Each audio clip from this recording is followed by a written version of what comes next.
En los últimos años, la cultura de lo saludable inundó el mercado y, por ende, nuestra vida social con eslogan y sugerencias de todos los tipos. Pero, ¿qué implica realmente comer sano? ¿Sabemos elegir una alimentación adecuada para nuestro organismo? ¿En qué información nos basamos para elegir nuestra alimentación?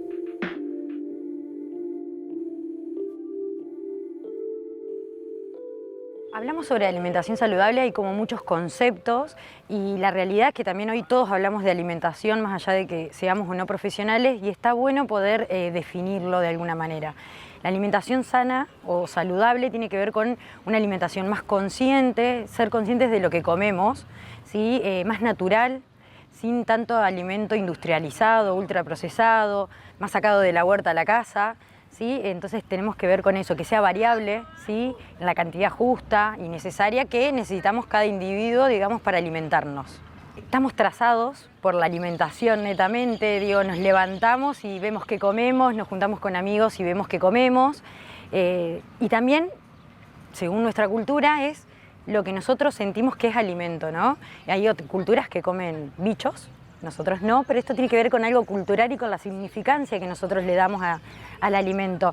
Y dentro de la Argentina, en un país muy extenso territorialmente, cada lugar también culturalmente tiene su significancia en la alimentación. Hoy decidimos qué comer o qué no comer a nivel económico, mejoramos o disminuimos la calidad de los alimentos según con lo que nosotros hoy estemos cobrando, ganando y demás. Entonces la alimentación está trazada por un montón de aspectos o aristas que tienen a la hora de elegir o ver cómo podemos alimentarnos.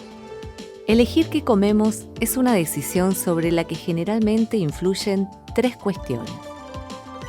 La economía personal, es decir, el dinero que disponemos al momento de hacer la compra. El tiempo, generalmente escaso, que tenemos para cocinar y preparar los alimentos. Y el marketing y la publicidad, es decir, la manera que nos venden un producto y nos convencen de que es lo que necesitamos consumir. Estos tres factores suelen inclinar la balanza hacia la adquisición de alimentos ultraprocesados. Bien, cuando hablamos de alimentos ultraprocesados, son alimentos que sufren muchísimos procesos, ¿sí? Para obtener nosotros el producto final. Entonces estamos hablando de, por ejemplo, harinas refinadas que pasaron por un montón de procesos para tener esa harina hoy en la mesa de nuestra casa. Muchas veces todo lo que se utiliza para poder realizar esos procedimientos no son beneficiosos para el cuerpo o para el organismo. Si bien no nos dañan directamente y en una primera instancia, la acumulación de lo mismo hace que después nosotros hoy podamos ver diferentes patologías gastrointestinales que no sabemos de dónde surgen y tienen que ver un poco con esto de la alimentación y también lo que la industria le pone a esos alimentos, ¿sí? Para conservarlos, para darle color, para darle sabor, para darle aroma. Si nosotros nos ponemos a ver un rotulado atrás, la cantidad de ingredientes que tiene, y conoceremos uno, si es que conocemos. Muchos alimentos no tienen lo que efectivamente creemos que podría tener, no sé, una leche y demás. Tienen extractos de saborizante, aromatizante, entonces tiene que ver con eso el alimento ultraprocesado y que en nuestra alimentación cotidiana no son beneficiosos, digamos, para la salud. A veces es medio engañoso y agregan, por ejemplo, un omega 3, la letra griega omega 3 y ponen un corazoncito, un dibujito nada más. Pero ese alimento por ahí no tiene autorizado poner una declaración de propiedad saludable porque ya estoy poniendo un corazón y la gente lo mira y va a decir, esto me hace bien para mi sistema cardiovascular. Y en realidad pusieron un poquito de semillas de chía y no hay todos esos estudios que son específicos para cada alimento.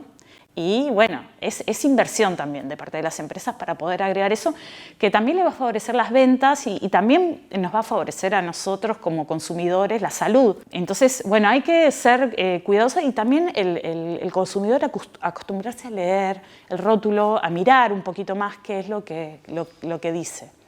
Siempre cuento, por ejemplo, hay una etiqueta de unos medallones de carne. La diferencia entre hamburguesa y medallones de carne es que el medallón de carne puede tener soja. Entonces tiene una parte de carne y una parte de soja. Pero había una etiqueta que decía 100% de carne vacuna. Claro, toda la carne que tiene es vacuna, pero es engañoso, puedes decir, bueno, es todo carne. Pero no tiene carne de pescado, por ejemplo. Pero en realidad tiene soja porque era un medallón de carne. Entonces, esas cosas, a veces los rótulos están jugando como en la zona gris. Hay estudios que confirman la vinculación entre la ingesta en exceso de los componentes presentes en estos alimentos, como el azúcar, las grasas totales, las grasas trans y el sodio, con la aparición de muy diversas enfermedades. En Argentina, más del 50% de la población tiene exceso de peso por mala alimentación. Esto aumenta el riesgo de tener más de 200 problemas de salud como diabetes, hipertensión arterial, enfermedades respiratorias crónicas, enfermedades de los riñones, del hígado y algunos tipos de cáncer.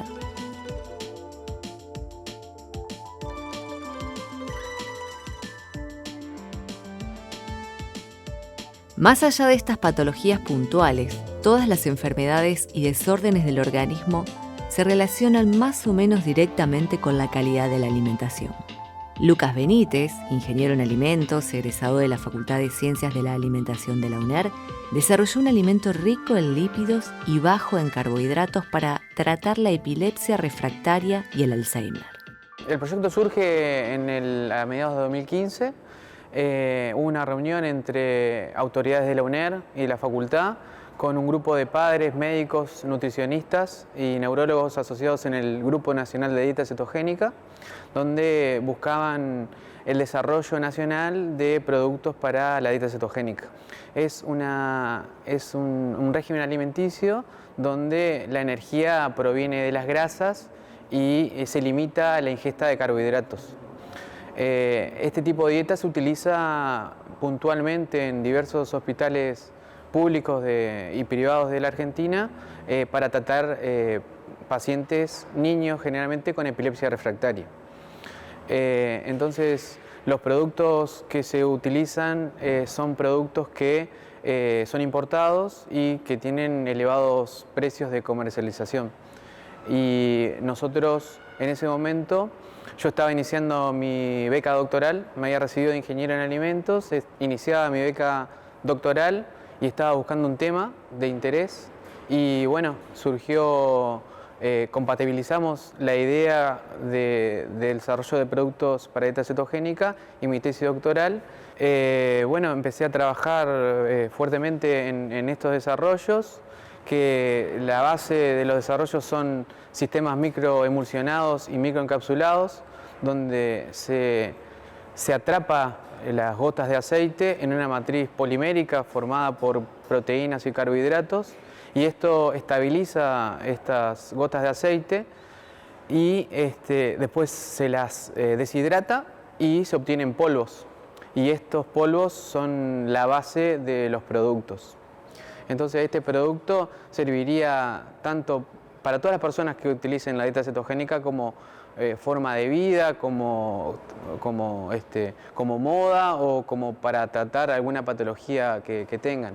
Entonces es un producto bastante versátil, ya lo hemos probado como bebida, lo probamos como sustituto de harina, se pueden producir panes, cupcakes, se pueden hacer diferentes tipos de productos con él.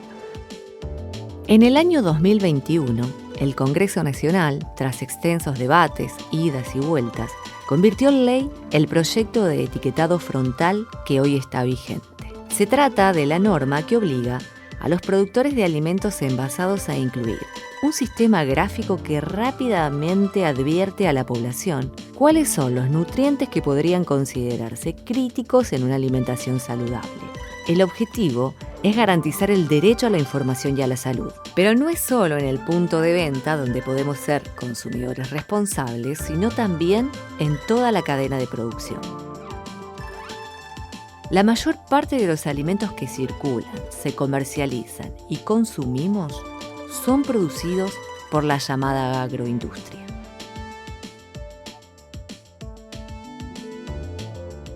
Cuando uno habla de industria alimentaria o de agroindustria, muchas veces son términos que por ahí no son exactamente lo mismo, pero se suelen usar.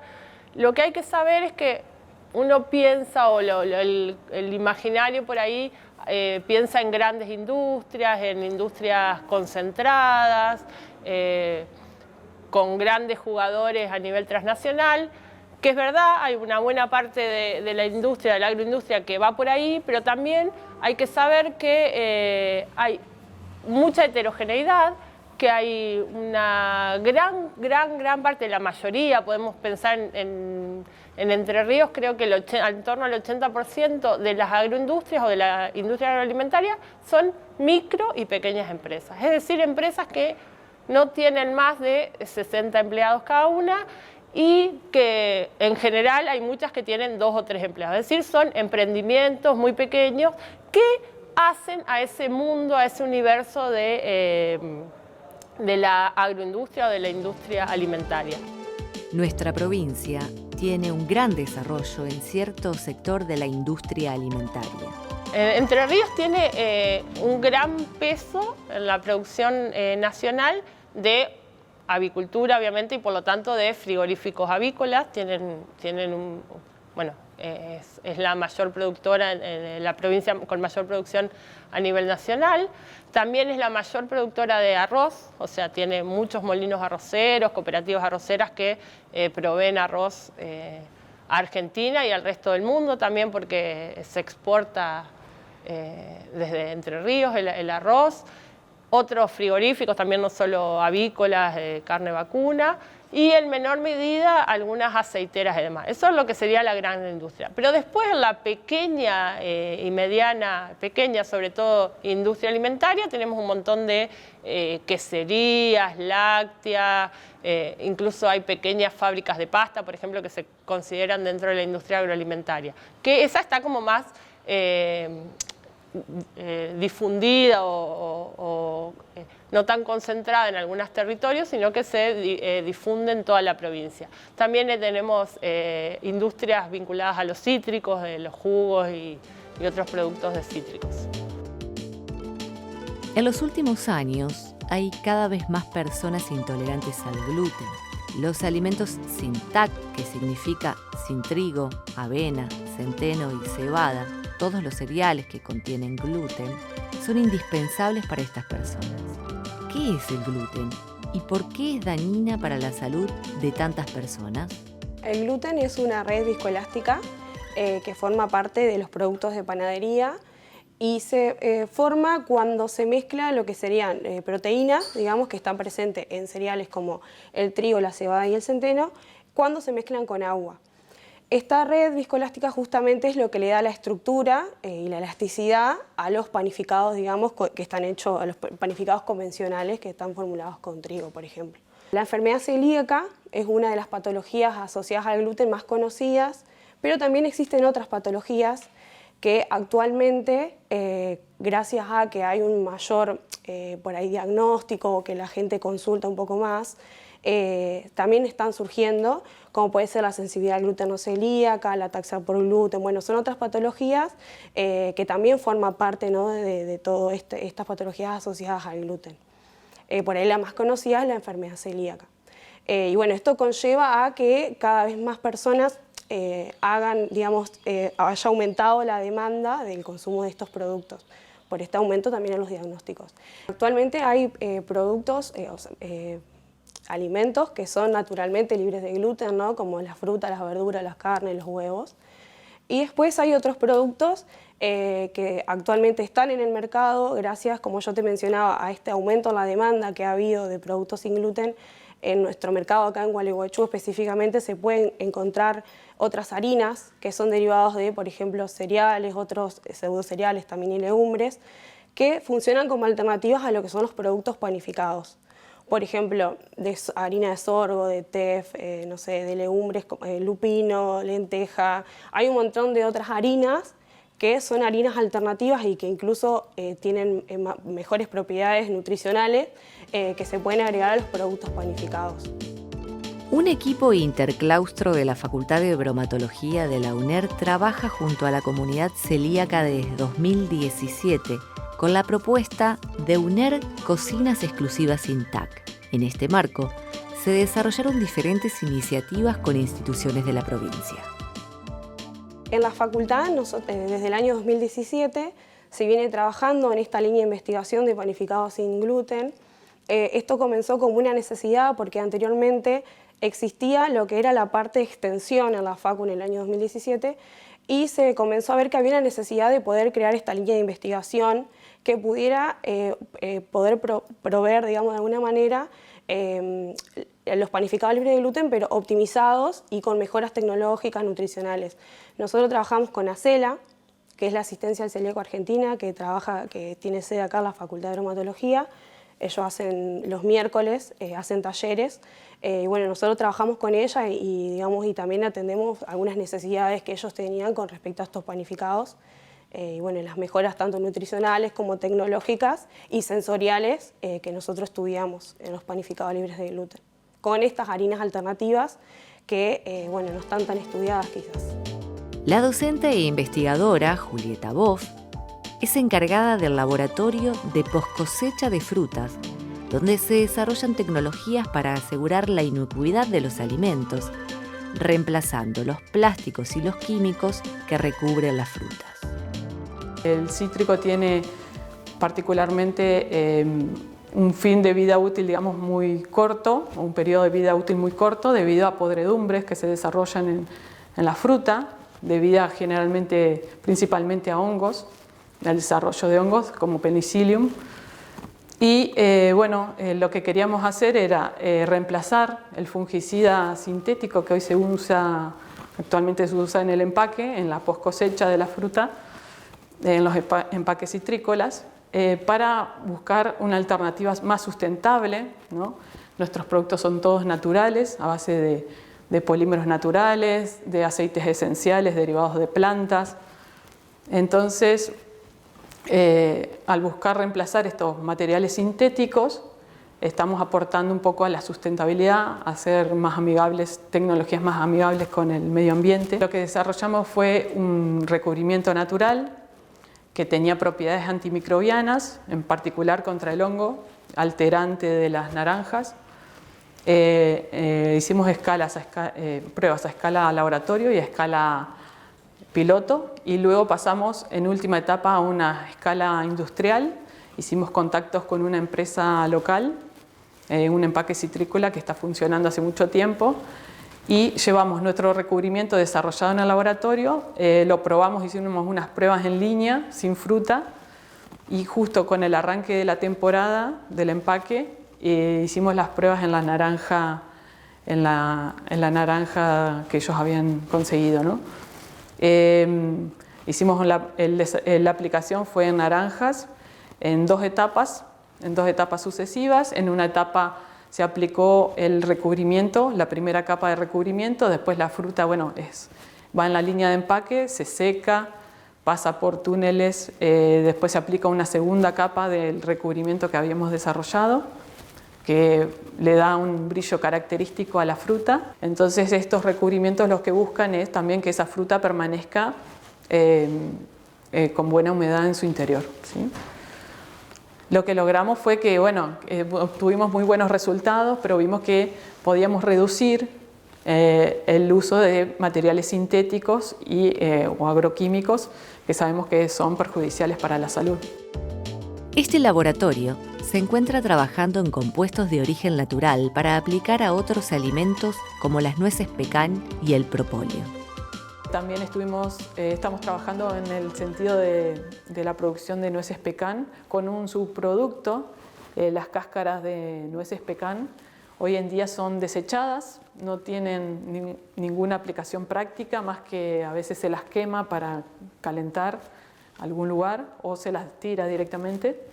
Nosotros estamos aprovechándolas. Las cáscaras tienen muchos compuestos bioactivos, como son compuestos antioxidantes también y antimicrobianos. Es más, se sabe que tienen los extractos de nueces pecan, de cáscaras de nueces, tienen más compuestos bioactivos que muchas veces el fruto, sobre todo compuestos antioxidantes. Entonces las cáscaras nos regalan hoy, o las vamos a buscar y nos dan las cáscaras. Y estamos trabajando con otra de las chicas, Joana, en el desarrollo de los extractos acuosos, principalmente de las cáscaras de nueces, para luego incorporarlos en la línea de películas o films, para reforzar esas estructuras, por un lado, o sea, obtener materiales con mejores propiedades mecánicas y de barrera, y a su vez que esos materiales sean activos, tengan propiedades beneficiosas para la salud y también para el alimento que vamos a envasar. Hace años se habla y se lleva adelante un cambio de paradigma en la producción y el consumo de alimentos: la agroecología. La agroecología es una propuesta para pensar la forma en que se producen los alimentos. Es una propuesta transformadora que de alguna manera podríamos decir que es un paradigma que nos invita a repensar cómo se producen los alimentos, pero también cómo se comercializan esos alimentos y cómo llegan a nuestras mesas. Es una práctica productiva, es un movimiento social y es también una ciencia, una disciplina científica. Un paradigma que permite el diseño y la gestión de los agroecosistemas, tanto de producción agropecuaria, de pesca, de recolección, de elaboración, de distribución, de consumo y de comercialidad, que busca que sean económicamente viables, que sean socialmente justos y que sean ambientalmente sostenibles, y que obviamente están orientados a fortalecer el buen vivir de la sociedad. En la provincia de Entre Ríos, la agroecología se ha ido desarrollando a partir de la iniciativa de múltiples personas, organizaciones y colectivos que empiezan a transicionar hacia la agroecología y que empiezan a producir alimentos desde este enfoque. Es una provincia que tiene particularidades, a diferencia de otras, como por ejemplo Misiones o Buenos Aires, que tienen otro desarrollo en torno a las políticas de agroecología, porque es una provincia que está marcada, que está asignada por la conflictividad social que genera la utilización de agrotóxicos. Entonces, a partir de esa conflictividad social se han generado procesos de institucionalización y procesos de interlocución que han dado origen a distintas intervenciones y políticas públicas que, a mi entender, han sido insuficientes, como fueron los foros de agroecología que sucedieron en 2019. Por otro lado, tenemos programas de cambio rural como del INTA, que también, a partir de la resignificación que hacen los técnicos de ese programa, promueven la transición. A nivel provincial, como les decía, no ha habido explícitamente una política pública de fomento a la agroecología que así al menos lo denomine o lo nombre. Sí, claramente hay distintas propuestas programáticas que tanto los productores, las productoras y los técnicos y las técnicas median o resignifican para el rediseño de los agroecosistemas, como por ejemplo jóvenes emprendedores o líneas de crédito, o la ley ovina, o ley caprina, o la ley de bosques, que son tomadas de alguna manera por los productores y los técnicos y que sirven para iniciar o profundizar en la transición a la agroecología. Y por otro lado, y esto me parece que es algo interesante de nuestra provincia, son las iniciativas que suceden en los municipios, ¿no? A nivel local. Y también hay lo que se denomina sanciones de ordenanza, ¿no? Avances legislativos para fomentar la agroecología. Paraná, por ejemplo, tiene una ordenanza de fomento de la agroecología desde 2017. Para ser pensado un agricultor o una agricultora familiar, tiene que tener ciertos rasgos característicos, ¿no?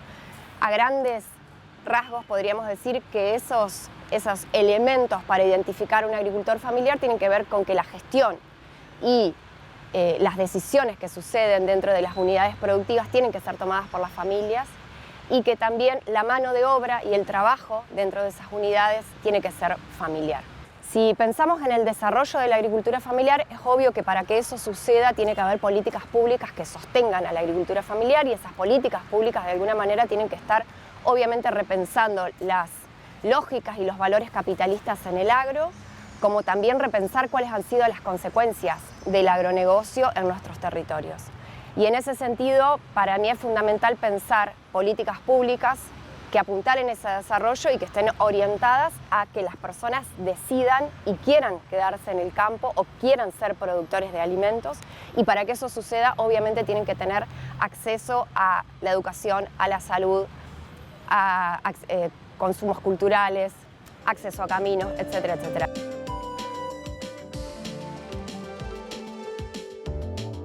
Sin embargo, no necesariamente el estilo de vida acelerado es sinónimo de mala alimentación. La ciencia puede hacer mucho para mejorar la calidad de los alimentos, aún en contextos no tan favorables. El ICTAER es el Instituto de Ciencia y Tecnología de los Alimentos de Entre Ríos, que nuclea a las capacidades de investigación de dos facultades, la de bromatología y la de ciencias de la alimentación de la UNER. Allí, un equipo de investigación diseñó platos listos para consumir que combinan practicidad, producción regional de alimentos, valor nutricional y seguridad alimentaria. Este proyecto ya terminó, pero de ahí emanaron varias líneas de trabajo. Fundamentalmente el objetivo fue el desarrollo de productos listos para consumir, pero que además estuvieran revalorizados en cuanto al perfil nutricional, ya sea por la incorporación de nutrientes que son deficitarios o mejorando la calidad final del producto. En general son productos culinarios. A lo mejor algunos habrán escuchado el término listo para consumir, o en su versión en inglés, ready to eat, que utilizan técnicas culinarias que mantienen las características organolépticas del producto, no son tan agresivas con la composición del alimento. Y para eso nos hemos valido de una línea de equipamiento de uso culinario, y esto lo remarco porque nosotros no trabajamos a nivel para hacer una escala industrial, ¿no? Son cocciones más amigables, podríamos decir, con las características propias del alimento. Bueno, y así se ensayaron en su primer momento una hamburguesa que era baja en sodio, con el aporte de salvado de avena para introducirle más cantidad de fibra. En esa oportunidad tuvimos un premio de la Fundación Argeninta. Y luego se han realizado, se ha trabajado más con vegetales, sobre todo vegetales de la zona, la batata gem, que es muy de esta región, impregnadas en diferentes soluciones como descabechado, también con especias, para acompañar un poco poco consumo que hay de hortalizas en general. El tema de las hortalizas no es muy habitual el consumo, eso lo podrán decir más mis colegas nutricionistas, y entonces un poco la idea era de incorporar estos alimentos de una manera diferente a la dieta de los consumidores, ¿no? Otro de los objetivos del Instituto de Ciencia y Tecnología de los Alimentos de Entre Ríos es combinar los alimentos tradicionales con plantas y frutos nativos. Esto de tratar de hacer alimentos diferenciados, que les den un aporte económico importante a nuestra región, a nuestra provincia, con estos alimentos diferenciados. Bueno, tenemos el yatay, que es el fruto que hemos estado trabajando, investigando desde 2019, que hoy en día, hace muy poco, fue aprobado por el Código Alimentario Argentino, lo presentamos en CONAL, con todos los análisis y el respaldo que necesita para ser aprobado, y esto que nos beneficia, ¿no? Que era un fruto que se trabajaba a nivel local por los lugareños, haciendo determinados productos como dulces, jaleas, y ahora se puede usar aplicando tecnologías emergentes, conservando y aprovechando todos los nutrientes que tiene, y hacer estos alimentos de calidad, muy nutritivos y que sean propios y autóctonos de nuestra provincia. Así como la universidad desarrolla proyectos de producción de alimentos, también incentiva prácticas como la pesca artesanal. Y apostar siempre a los alimentos kilómetro cero, es decir, a lo que tenemos cerca nuestro, lo que se produce acá. Por eso este consumo de pescado de río, que sigue siendo bajo el consumo, pero ha ido creciendo, se ve un crecimiento en estos años de trabajo. Apostar por el pescado de río y no tanto por el de mar, ¿sí? Porque está acá, es nuestro, es fresco, es de calidad, y además ayudamos al sector, a nuestra región, a la economía local.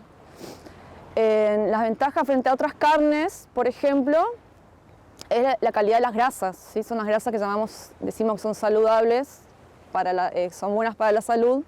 Las grasas que se conforman por ácidos grasos poliinsaturados, los famosos omega 3, omega 6, que en el pescado río se encuentra en mayor cantidad que en otras carnes, ¿no?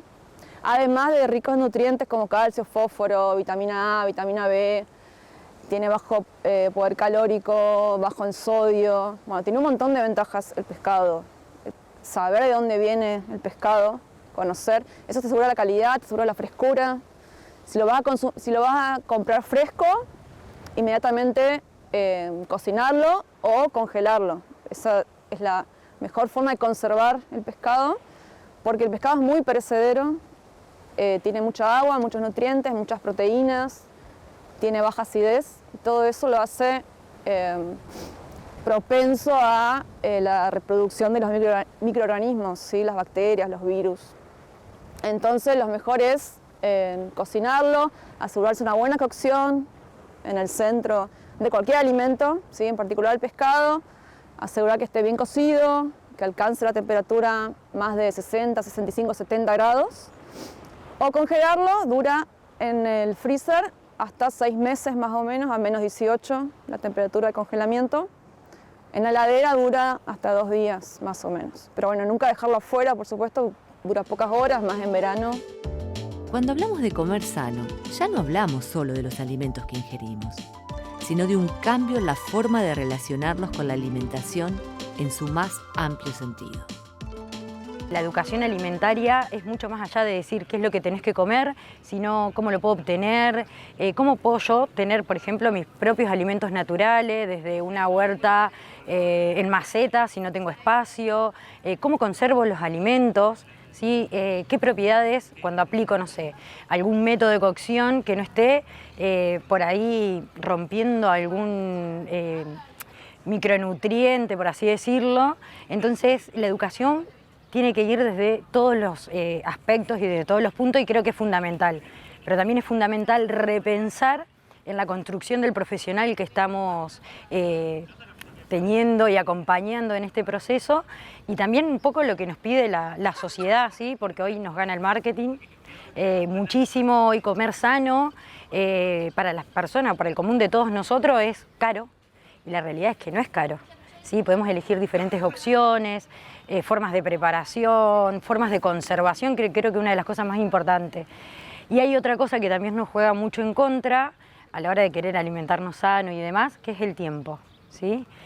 Pensamos que no tenemos tiempo para cocinarnos, para planificar y demás, y al contrario, como profesionales tenemos que acompañar a la comunidad a que pueda planificarse, a poder hacer preparaciones que sean fáciles, rápidas, pero a la vez que sean completas, saludables, variables y que sean económicas, sobre todo que sean económicas y que rindan. Y tenemos un gran desafío. Hoy Argentina es uno de los países con mayor grado de obesidad, tanto infantil como en adultos o de enfermedades crónicas. Entonces tenemos que repensarnos como profesionales qué es lo que nos está pasando y qué estamos comunicando.